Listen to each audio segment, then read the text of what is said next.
Fala, turma boa! Tudo bem? Espero que todos estejam muito bem e que estejam acompanhando esse curso. Nós estamos no terceiro item do primeiro módulo, que trata da teoria da empresa. Como as empresas tomam decisões empresariais. O que é que está por trás dessa decisão? O que é que move o empreendedor, o empresário, a tomar decisão? Ele toma decisão baseado em que variáveis? O que a gente está colocando aqui, na verdade, até agora, são as variáveis ideais, né? Imagine um mundo ideal em que a gente tenta acertar da melhor forma possível. Então é essa trajetória que está sendo feita, né? Mostrando quais as variáveis, como é que se toma decisão, o que é que está por trás da decisão, qual a racionalidade que a gente vai ter, assumindo sempre que a empresa, a firma, é uma entidade que visa lucro e tem como objetivo maximizar seu lucro, né? Então eu tenho essa racionalidade por trás. Todo o movimento da decisão empresarial, toda a ação, né, que vem depois da decisão, ela é baseada no esforço de maximizar lucro, de ter o maior lucro possível dentro das condições de que? Aí entra a teoria da produção. Dentro das condições de tecnologia otimizada e teoria dos custos vem a reduzir custos dado a combinação dos insumos, né? A gente tem um produto final, um bem ou serviço, que vai acontecer após os insumos forem combinados, né? E eles vão ser combinados a partir de uma tecnologia, de um saber fazer as coisas, de máquina e equipamentos que possam transformar insumos, matéria-prima, né, em produtos, bens ou serviços acabados, entregues, que dê condições do empresário em se apropriar de parte do valor que ele entrega ao mercado, né? E como é que a gente representa esse valor? Pelo preço. E a gente vai ver preço nos demais módulos desse curso. Mas até agora a gente está observando como é que a firma pode maximizar lucro a partir da otimização do uso dos seus recursos produtivos, seus insumos, por meio de uma tecnologia e quais os custos que estão envolvidos, né? Nós vimos no último módulo, né, na produção com todos os insumos variáveis, a ideia de isocusto, que é o custo de longo prazo, haja vista que todos os insumos são variáveis. Então, no curto prazo, a gente tem pelo menos um insumo fixo, e aí a gente adota como convenção o capital como um fixo. No longo prazo, todos os insumos são variáveis. Então, os custos que a gente viu no módulo anterior, no item anterior, no conjunto de slides da apresentação anterior, foram custos de longo prazo, em que os dois insumos são variáveis. Agora, a gente vai ver uma família de custos de curto prazo. A decisão empresarial sobre a quantidade a ser produzida. Então, no curto prazo, a firma opera e decide a quantidade que vai ser produzida, dado o seu custo, né? A sua forma de produzir tecnologia que vai ser, vamos dizer assim, que vai ter uma contrapartida nos custos. Uma tecnologia antiga, ultrapassada, normalmente ela tem custos mais altos de produção. Uma tecnologia mais nova, atualizada, geralmente ela entra no processo produtivo para reduzir custos. Bom, é isso que a gente vai ver É isso que nós vamos nos orientar com essas estruturas de custo, né? Essas famílias de custo de prazo. Pois bem, voltando à ideia, né, que a gente está trazendo desde o primeiro momento, essa noção de eficiência, né? A gente traz essas duas reportagens mostrando dois exemplos de empresa que tomam decisões, empresas de diferentes setores, tamanhos diferentes, que tomam decisões. A Marco Polo está tomando decisão baseada em capital, encerrar uma fábrica para aumentar a eficiência da produção e, contanto, reduzir o investimento fixo no capital. E a Shell, ela está aqui trabalhando, né, para aumentar a eficiência dos seus processos de trabalho. Então, são duas empresas que buscam eficiência, né, e essa busca de eficiência, ela planeja isso reduzindo o custo, seja os custos do imobilizado do capital. O capital imobilizado, ele tem um custo de oportunidade, né? Esse dinheiro, ele precisa estar em máquina e equipamento, ou eu posso terceirizar e parte desse dinheiro fazer uma aplicação ou outro investimento. Isso é uma das decisões. Pode ser outras decisões. Então, quando você abre um negócio, mesmo de varejo, você abre uma loja, você vai imobilizar capital em equipamentos, em instalações, em treinamento de pessoal, na instalação geral da empresa. Então, você está imobilizando. A decisão é: vale a pena imobilizar ou eu terceirizo? Ou eu faço uma loja digital? Né?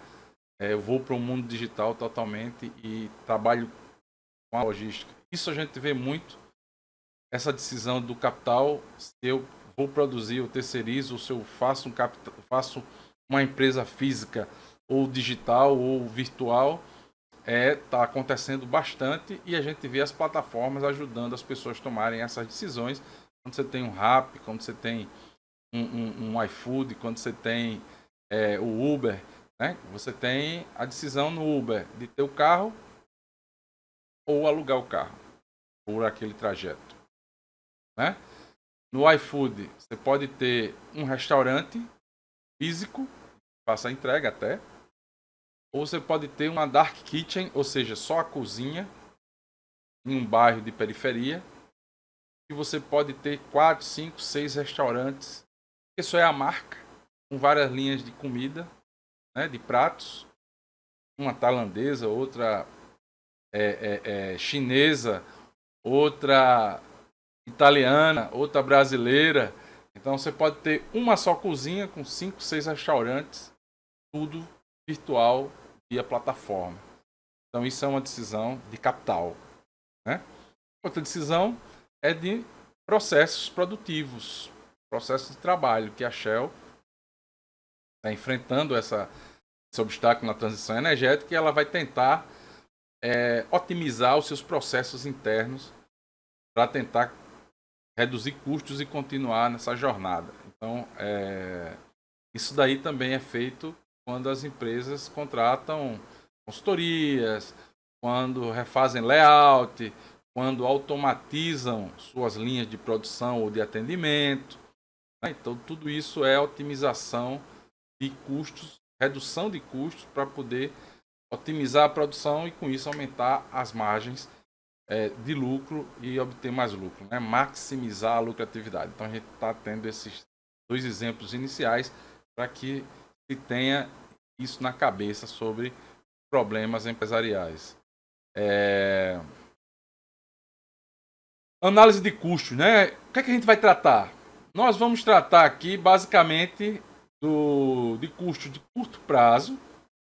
Esse é o básico que a gente vai tratar, apesar de a gente ter visto já o custo de longo prazo quando os dois insumos estavam variando, né? Estavam mudando.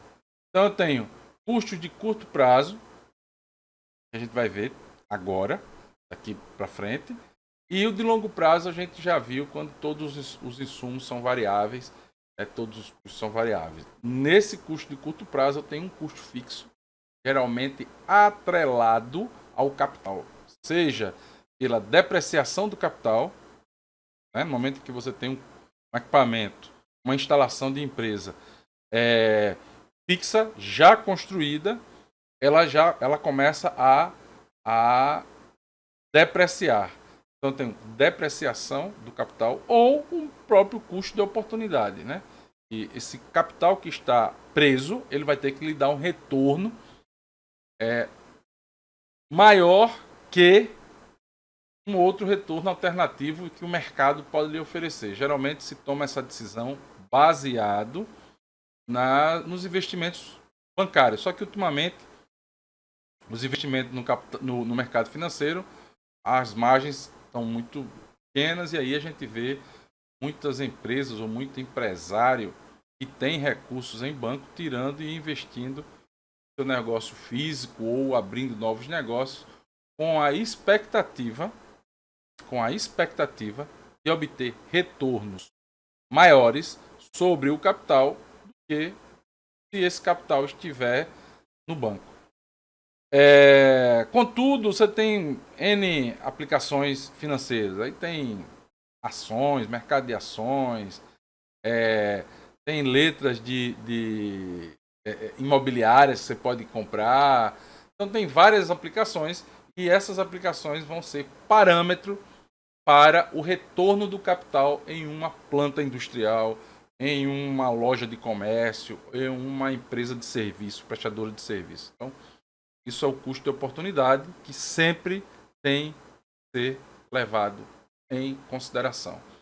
E, quando eu trato dos custos de modo geral, aqui, como a gente já viu na introdução, nos fundamentos, os custos que estamos tratando, todos são custos econômicos. Ou seja, incluem os custos contábeis, aqueles custos que eu faço os apontamentos e tal, também o custo de oportunidade do capital, né? Que eu acabei de falar sobre isso. Então a gente está tratando de custos econômicos e aí esses custos eles têm que recuperar o capital, ok? Então, visto isso, eu começo a apresentar a família de custos, né? Nós temos custos totais, que são os custos que envolvem toda a produção, todo o nível de produção. Os custos totais, eles têm que ser minimizados a todo custo. Aí é o trocadilho, mas o custo total ele tem que ser minimizado. E nós temos custos variáveis, totais também, e estão bem dispostos nessa figura, né? Veja, o custo variável é esse custo aqui, certo? Ele tem esse formato porque ele obedece aquelas fases de rendimento crescente e decrescente e negativo do insumo variável. Mais uma vez, esses custos estão relacionados com os meus insumos, né? Nós vimos no item 2 desse módulo, né? Quando a aula sobre uma produção quando todos os insumos são variáveis, a gente viu que o preço de cada insumo, então o preço do trabalho, salário, W, estava lá, né? Vimos também preço do capital, a taxa de juros, taxa de remuneração do capital, esse é o preço do capital, certo? R, estava lá também. Quem não assistiu ainda, volta para o item 2 lá desse módulo de teoria da empresa, né? da produção e custos, para entender a sequência. Portanto, os insumos eles têm rendimentos, isso está no item 1, rendimentos crescentes, decrescentes e negativos, né? Onde o rendimento crescente ele vai oferecer reduções grandes de custo, porque se o insumo está me rendendo mais do que ele está me custando, então eu vou ter ganhos reais, né? Ganhos mais que proporcionais ao que eu estou colocando de insumo. Então eu boto... É como uma dona de casa, você tem sabão alvejante concentrado. Então ali vem um recipiente onde tem 1,5 litro de produto, de recipiente, e ele rende 6. Né? Ele não rende 3, ele rende 6. Então isso significa rendimentos crescentes. Certo? Ele é concentrado, com 1,5 litro você faz 6 litros. Rendimentos constantes, com 1,5 litro eu dobro a produção, eu posso fazer 3 litros. Isso é constante. Mas crescente, 1,5 litro eu faço 6 litros. Então eu tenho uma produção mais que proporcional se eu dobrar, por exemplo, a quantidade de insumo. Então, nessa fase de rendimentos crescentes, as curvas de custo têm esse formato, né? Ela estabiliza quando o rendimento marginal chega lá em cima e depois começa a cair, né? A produtividade média ela fica mais ou menos estável e depois sobe quando você tem rendimentos negativos, né? Por que sobe aqui se eu estou tendo rendimentos crescentes e está caindo mais que proporcional? Porque eu estou aumentando, eu estou tendo rendimento crescente, mas eu estou aumentando a quantidade de insumo. Tá lembrado? Coloco mais um de trabalho, coloco duas unidades de trabalho. Então, na medida que eu vou colocando mais unidades de trabalho, obviamente, se eu estou colocando mais insumo, eu estou pagando mais por ele e o custo está subindo. Só que essa taxa de crescimento ela vai ser bem menor que essa aqui. Esse é o ponto. Né? Essa taxa de crescimento do custo por conta do rendimento crescente ele vai ser bem menor que esse aqui. A gente vai ver daqui a pouco que aqui é a família, aqui são os custos totais, né? Os custos totais e os custos totais variáveis. Esses custos são só variáveis, os custos totais variáveis, por quê? Porque eles não estão levando em consideração o custo fixo. Aqui o custo fixo. Essa linha verde, né? Então, quando eu somo os custos variáveis totais e os custos fixos totais, eu tenho o custo total aqui, começa do intercepto, que é o custo fixo. Então, o custo fixo é uma linha reta, porque ele é fixo e constante. Produzindo ou não produzindo, meu custo fixo vai ser aquele. Então, eu preciso produzir muito para diluir o máximo possível o custo fixo. Certo? Vamos lá. Mais explicações sobre custos. Bom, eu tenho os custos fixos. Só que eu preciso separar esses custos fixos. Custos fixos e custos irrecuperáveis. Por quê? Porque, vamos lá, eu tenho uma empresa. Faço publicidade. Boto um anúncio nas redes sociais ou faço anúncio em TV e jornal. Esse anúncio é para vender um volume X de produto.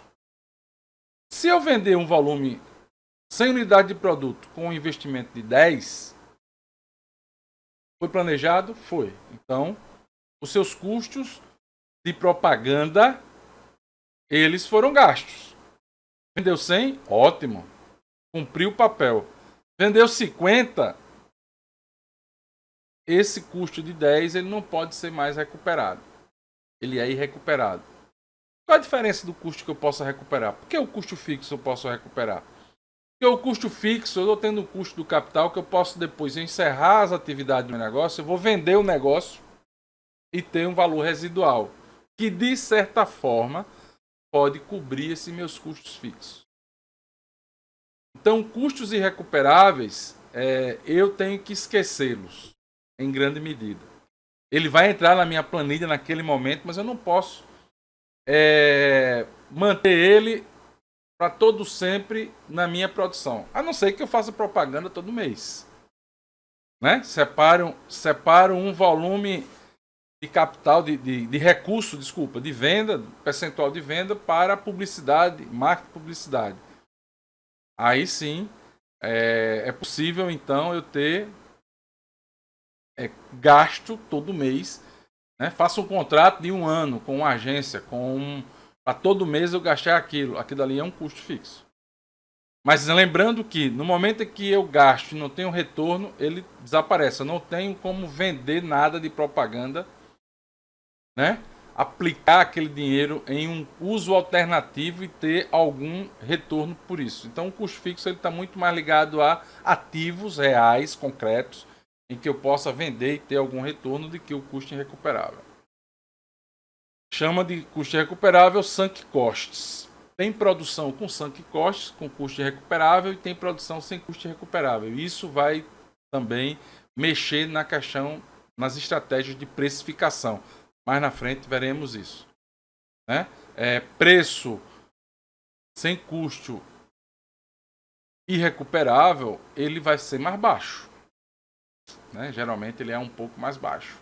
O preço, quando ele está envolvido a um volume de custo, muito treinamento de equipe, muita publicidade, muita capacitação e preparação para uma determinada ação de venda, esse custo todinho, se a ação de venda não for bem sucedida, ele tem que ser esquecido no mês seguinte. O mês seguinte é outro custo. Então não dá para eu recuperar essa ação. Não? Então é essa lógica do custo irrecuperável, né? E isso vai afetar o preço. Então aqui a gente vê como é que os custos fixos e os custos irrecuperáveis acontecem, né? Então os custos irrecuperáveis geralmente são ignorados pelos gestores, né? Pelos decisores. Pois bem, mas existe uma família de custos, certo? Que eu tenho que levar em conta. Então vamos montar aqui essa estrutura para entender melhor essa família de custos. Então primeiro vamos imaginar, isso aqui é um gráfico de uma empresa, a empresa vai ser representada em um gráfico. No eixo vertical eu tenho os níveis de custo, né? Eu tenho em receita, todo o dinheiro que for representado com dinheiro, com recurso financeiro, e tem um preço, está aqui, certo? E o eixo horizontal, a quantidade produzida da empresa. Então, pois bem, essa quantidade produzida da empresa, ela tem uma representação aqui nos níveis de custos de receita. Por que eu estou falando receita? Falando receita porque aqui é a receita marginal da empresa. Eu estou supondo que essa empresa tem uma receita marginal constante porque ela está em concorrência perfeita. Ela é pequena o suficiente que não tem poder de mercado de alterar seu preço. Então, como o preço é fixo o tempo inteiro, ela toma o preço do mercado, ela vê quanto é que está, esse produto meu é 10 no mercado. Ela não vai poder cobrar 11 ou 12, porque senão ela perde todas as vendas. Ela só vai poder cobrar 10, que é o preço de mercado. Então, ela só vai poder cobrar 10 o preço de mercado se ela vender uma unidade ou 10 unidades. O preço de cada unidade vai ser, da unidade adicional, vai ser sempre 10. Então, o preço é fixo para toda a sua produção. E o preço eu chamo aqui de receita marginal, porque vai ser, a gente vai na frente verificar como é essa maximização, porque em concorrência perfeita, o preço é igual à receita marginal da empresa. Então, quais os custos que estão envolvidos aqui? Primeiro, uma família de custo total médio. A gente viu que o custo lá em cima era um custo total e um custo total variável. Agora a gente está vendo o custo total médio. E esse custo total médio tem a ver com o quê? Com o custo médio mais o custo fixo médio. Por isso que é total. Tem um custo variável médio e um custo fixo médio. Anteriormente a gente tinha visto custos variáveis totais e custos totais. Aqui eu estou tendo custo total médio, que é um custo variável médio e um custo fixo médio, certo? Como é que ele pode ser representado? Pelo custo total, tá aqui custo total, o custo total em função da quantidade produzida, quanto mais eu produzo, mais o custo sobe, dividido pela quantidade produzida. Então eu tenho um custo total médio, certo? E esse custo tem esse formato de curva, uma curva em U. Bom, vale um parênteses. Por que essa curva é em U e não é mais naquele formato do slide anterior. Porque aqui eu estou tendo rendimentos crescentes. E aí, quando eu tenho rendimentos crescentes, mesmo que eu aumente um pouquinho mais a produção, os meus custos, economias, eu vou ter economias aqui, né? Economias de escala. Eu aumento a escala de produção e eu tenho o tamanho, o custo sendo reduzido. Então eu tenho retornos crescentes dos meus insumos aqui, nessa parte descendente. Aqui o custo começa aqui, né? E ele vai caindo, né? Até tangenciar o preço. Depois sobe de novo, né? Se eu aumento muito a produção além do mínimo do custo total médio. Depois a gente vai montar aqui um quadro explicativo interessante. Custo médio variável. Veja, custo total médio, custo médio variável. Tá aqui, Léo. Tá aqui já. O custo médio variável é o quê? É o custo variável sem o custo fixo, né? É o custo sem o custo fixo, que é o custo variável, dividido pela quantidade. Certo? E aí ele está aqui embaixo, né? Que é a diferença do custo fixo. Certo? Veja que a receita marginal continua fixa aqui, né? Tangenciando o ponto de mínimo do custo total médio, ou seja, o ponto mais baixo do custo total médio é tocado pela receita marginal. Isso tem uma explicação econômica de eficiência também, certo? Eficiência econômica. Custo fixo médio é o custo fixo dividido pela quantidade produzida. Sempre a quantidade produzida está sendo representada ao longo dessa reta aqui, desse segmento de reta horizontal, né? Então, o custo fixo médio, ele é decrescente continuamente. Por quê? Porque o custo fixo, o nome já está dizendo, ele tem a ver com insumo fixo. O insumo fixo é fixo. Na medida que eu vou aumentando as quantidades produzidas, vai se diluindo cada vez mais o custo, né? O custo fixo, certo?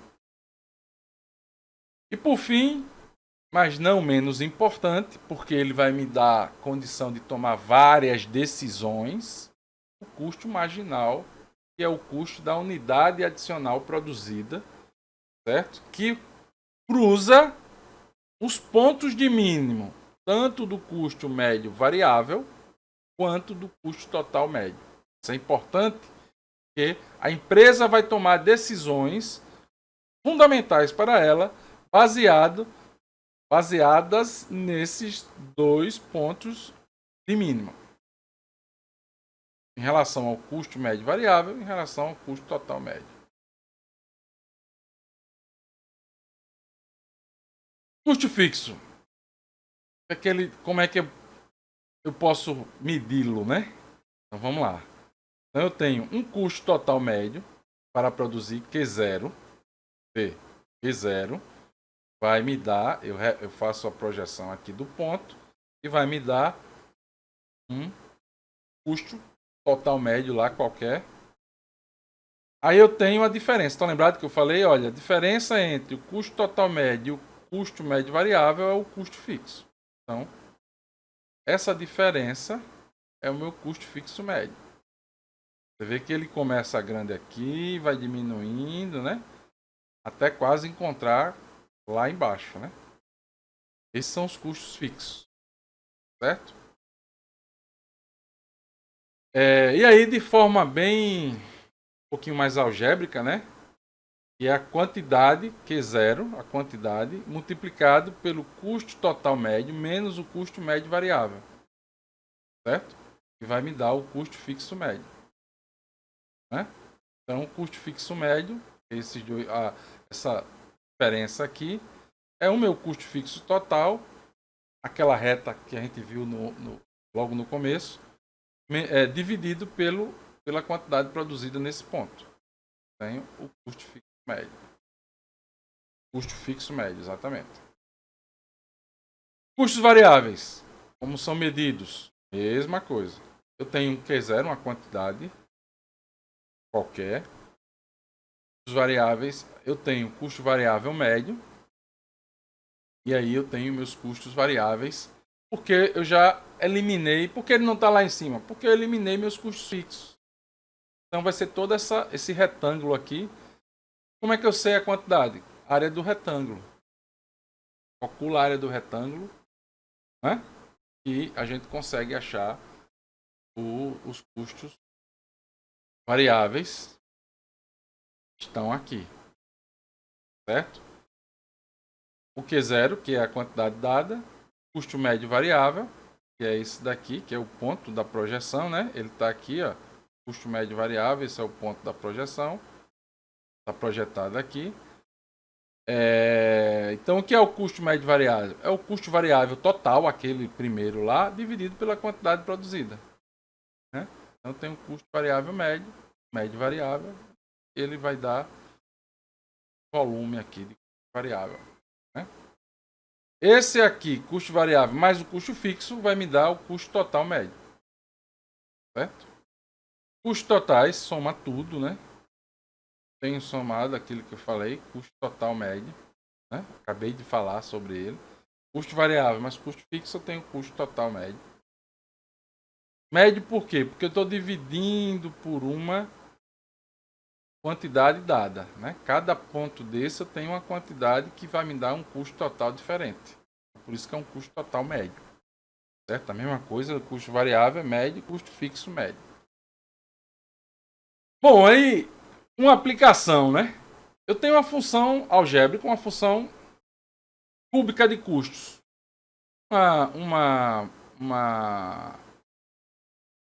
Então essa função, isso não teria esse mais aqui. É uma constante, né? E a curva aquela primeira curva que a gente viu, que parece um S, é uma função cúbica de custo. Aquela primeira curva. O custo marginal, como é que eu faço? Derivo essa curva. Derivo essa daqui. Certo? Derivo isso daqui. Isso daqui é zero. E o A, multiplico 2, desce multiplicando, diminui de 1. Né? Derivado, o cálculo está aqui. Né? Mesma coisa. É a derivada. O custo marginal é sempre a derivada do custo total. O custo marginal é a inclinação do custo total, a taxa de variação que o custo total está aumentando ou diminuindo. Então, o custo marginal é a derivada, ou seja, é a variação instantânea naquele ponto de mudanças incrementais na curva de custo total. Então, tem um exemplo aqui, né? Então, imagina essa função aqui. Qual a função do custo variável? Eu posso dividir o quê? Né? Que dá isso aqui, variável médio, né? E aí fica como atividade para vocês exercitarem. Eu substituo nessa função aqui, qual o custo variável para 2 unidades? Aquele Q0 que a gente viu anteriormente, eu vou ter aqui 6 unidades monetárias de custo para produzir 2 unidades físicas de produto. Então, como é que eu sei aqui o custo fixo? É o constante. Estão lembrados daquela reta? É a constante. É o custo fixo. Certo? É o Fzinho daquela função cúbica. Fixo. Qual a função marginal? A função do custo marginal? Derivado. É o derivado. Né? 0, 1, 2. Aqui. Certo? E o custo marginal para 2 unidades, essas 2 unidades, 5. Porque só é substituir. Então, é simples, dá para fazer. Eu preciso ter históricos de custos de produção, custo de entrada de mercadoria, com esses vetores mês a mês, dia a dia, depois custo de funcionário, custo fixo, né? Custo variável, que é custo de funcionário, custo variável também é de mercadoria, de insumos, né? Salário, comissões. Eu tenho que ter essas estruturas de custo para poder fazer essa aproximação aí entender como é que minha empresa funciona e posso tomar decisão qual a quantidade ideal em que eu consigo maximizar a minha produção, consigo maximizar a minha receita e ainda assim obter também uma boa margem de lucro. Porque nem sempre aumentar muito o faturamento da empresa, aumentar muito a quantidade produzida significa mais lucro. Porque vocês viram que o custo sobe. Se aumentar demais, o custo sobe. Então tem que ter um equilíbrio aí e uma escolha racional. Bom, a gente já viu até aqui as famílias de custos no curto prazo. Eu vou retomar agora famílias de longo prazo, mas dentro de uma outra perspectiva. No módulo, no item 2, a gente viu o custo de longo prazo como um orçamento de longo prazo, a isocusto, em que os dois insumos estavam variáveis, né? Eram variáveis. Aqui a lógica é a mesma, só que aí a decisão é outra. Vê, no item anterior, a decisão era qual é a melhor combinação de insumos, ou melhor tecnologia, a melhor planta, o melhor equipamento que me dava mais lucro no sentido, mais produção no sentido de equilíbrio da minha produção. Eu quero produzir 10. Mas qual é o menor custo para produzir 10? E qual a combinação de insumos para produzir esses 10? Certo? Aqui por diante a gente vai ver a ideia também de combinação de custos, só que os custos médios, os custos de longo prazo, que a gente vai ver, eles vão proporcionar, são os mesmos custos, tal, mas a abordagem, a perspectiva é outra, porque eles vão me dar o tamanho da empresa, né? E também se vale a pena produzir mais de um produto na mesma planta, na mesma estrutura produtiva. Então, vê só, antes eu não estava discutindo se vale a pena o tamanho, se era bom o tamanho, qual o tamanho ideal, qual o tamanho que me dá economias de escala, isso que está por trás, mais ou menos. Né? Tanto é que eu queria produzir no isocusto e a isoquanto, eu quero produzir o mesmo nível de produção de produto. Não estou alterando o nível de produto, eu quero saber só qual é o nível de produto mais eficiente. Por isso que a gente faz a igualdade entre as produtividades marginais dos insumos e os preços relativos desses insumos. Então, quando eu tenho a igualdade, eu tangencio a isocusto com a isoquanta.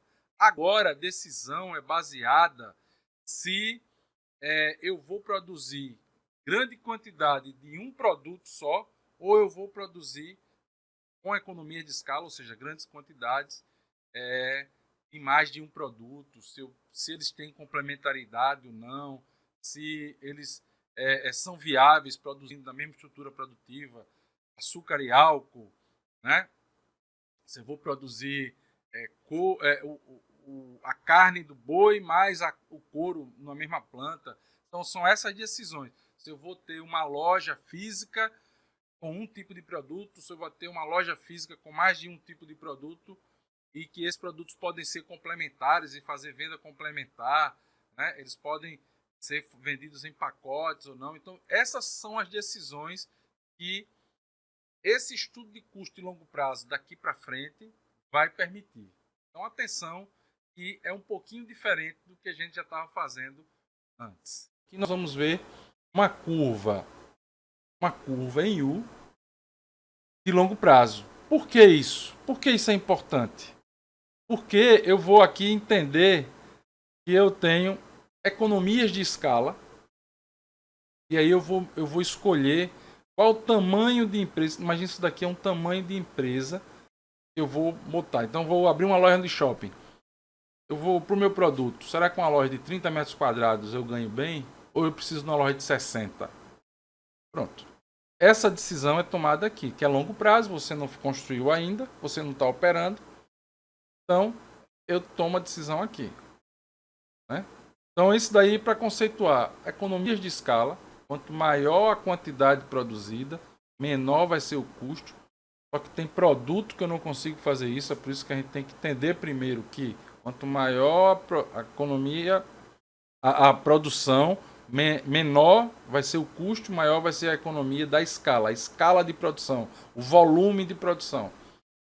E do lado inverso, dependendo do negócio, eu vou ter um ponto de equilíbrio aqui, que se eu aumentar muito a minha produção, se eu vier muito além desse equilíbrio, eu vou ter deseconomias, eu vou ter problema de gestão, eu vou ter funcionário batendo cabeça, eu vou ter mercadoria demais, estoque demais, eu vou ter perdas grandes, então eu tenho deseconomias pelo tamanho. Então qual o tamanho ótimo? Qual a decisão de tamanho ótimo? É aquele unidade 2. A gente está decidindo junto com como é que é o mercado.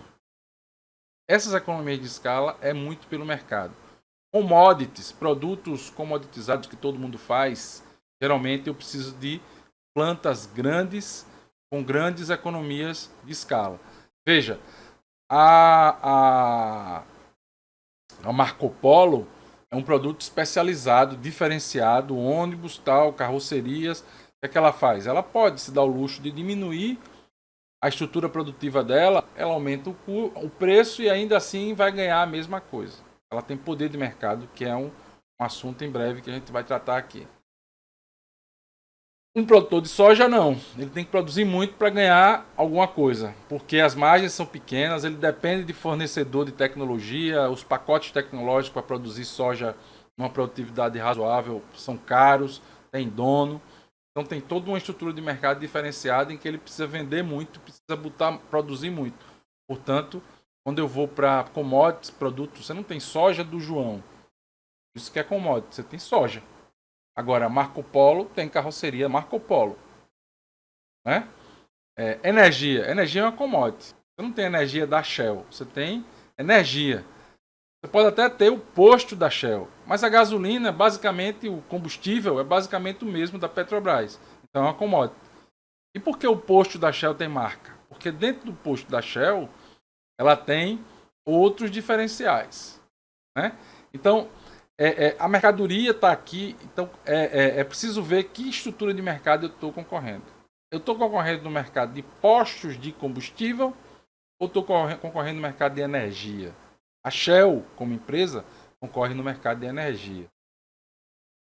Os donos de postos de combustível, ou a distribuidora da Shell, ela pode até concorrer, a distribuidora de combustível, ela está concorrendo com outras distribuidoras, vendendo combustível.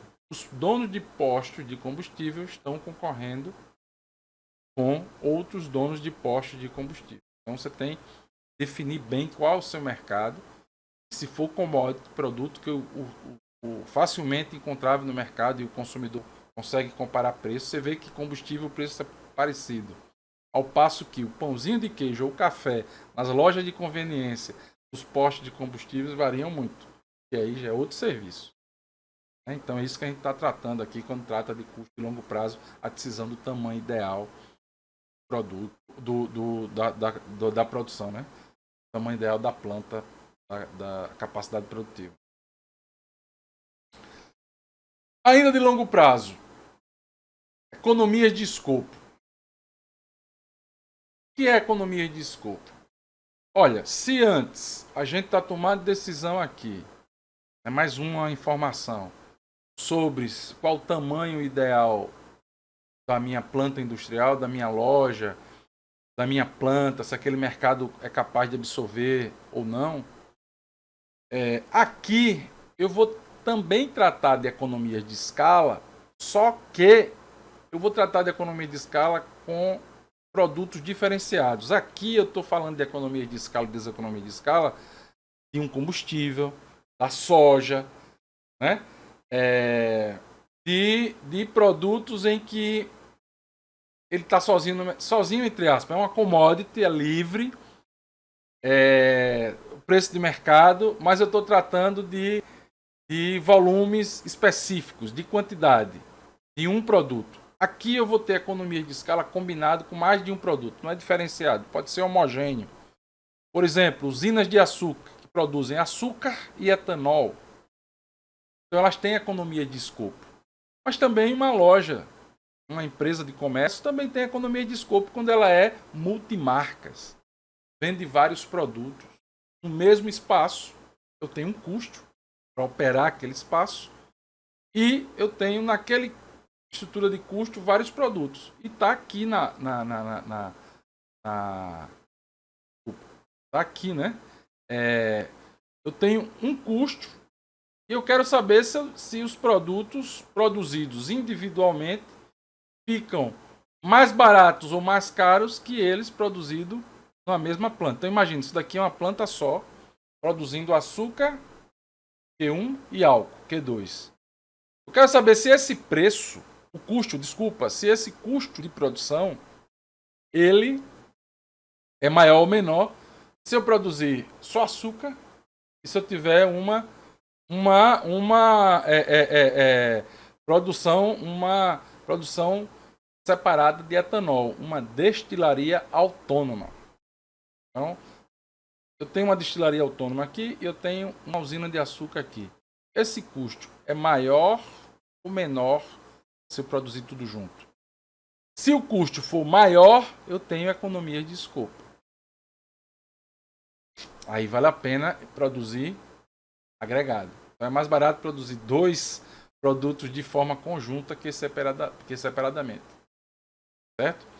Numa loja, eu vou ser uma loja especializada, vender só brinquedos infantis para crianças de 0 a 2 anos. Eu estou especializado ali. Tudo que tiver de 0 a 2 anos eu tenho. Ou brinquedos, uma loja de brinquedos, em que a gente vai ter para todas as idades, inclusive para adultos, robô, drone. Como é que fica? Né?